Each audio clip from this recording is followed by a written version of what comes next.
តែใจជាកំហឹងខ្លាំងក្លាតស៊ូមុនต้องการទីមេតាต้องគង់បដិវត្ត17 មេសា 1975 ជាចំណុចចាប់ផ្ដើមនៃរបបដ៏ខ្មៅងងឹតនិងអំពើប្រល័យពូជសាសន៍ដែលធ្វើឲ្យប្រជាជនកម្ពុជាជាង 2 លាននាក់បាត់បង់ជីវិតដោយសារការធ្វើការដោយបង្ខំកង្វះអាហារូបត្ថម្ភនិងការសម្លាប់រង្គាលទន្ទឹមនឹងនេះខ្មែរក្រហមបានបង្កើតមន្ទីរឃុំឃាំងជាង 200 កន្លែងដើម្បីចាប់ឃុំខ្លួនធ្វើទារុណកម្មនិងសម្លាប់ជនរងគ្រោះយ៉ាងអយុត្តិធម៌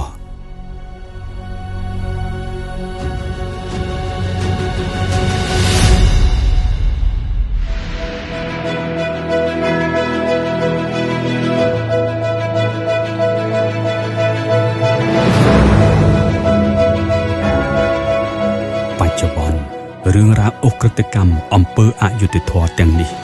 ក៏ស្ថិតនៅក្នុងការចងចាំរបស់ប្រជាជនកម្ពុជាជានិច្ចបើទោះបីជាកន្លងទៅ47 ឆ្នាំក្តី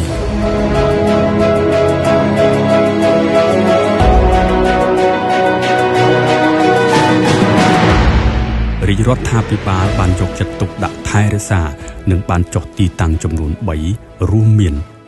អតីតមន្ទីរឃុំឃាំងម13សារមន្ទីរអ ុក្រិដ្ឋកម្មប្រល័យពូជសាសន៍ទួលស្លែងនិងមជ្ឈមណ្ឌលប្រល័យពូជសាសន៍ជើងឯកទៅក្នុងបញ្ជីបេតិកភណ្ឌពិភពលោកកាលពីថ្ងៃទី 11 ខែកក្កដាឆ្នាំ 2025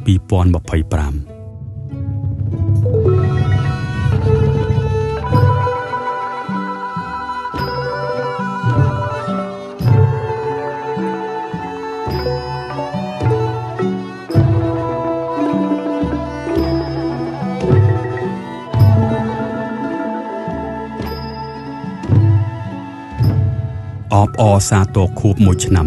នៃការចុះបូជនីយដ្ឋានចងចាំនៃកម្ពុជាពីទីតាំងអ ុក្រិដ្ឋកម្មមកជាមណ្ឌលផ្សះផ្សានិងសន្តិភាពក្នុងបញ្ជីបេតិកភណ្ឌពិភពលោកនៃអង្គការ UNESCO 11 កក្កដា 2025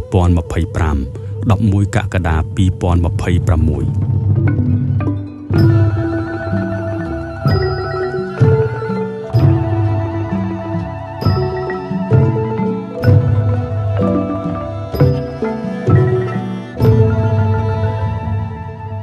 ចុះបញ្ជីបូជនីយដ្ឋានចងចាំនៃកម្ពុជាបានបង្ហាញពីការខិតខំប្រឹងប្រែងរបស់រាជរដ្ឋាភិបាលនិងជាគំរូសម្រាប់ពិភពលោកក្នុងការស្វែងរកយុត្តិធម៌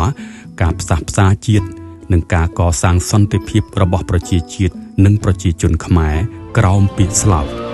អរគុណសន្តិភាព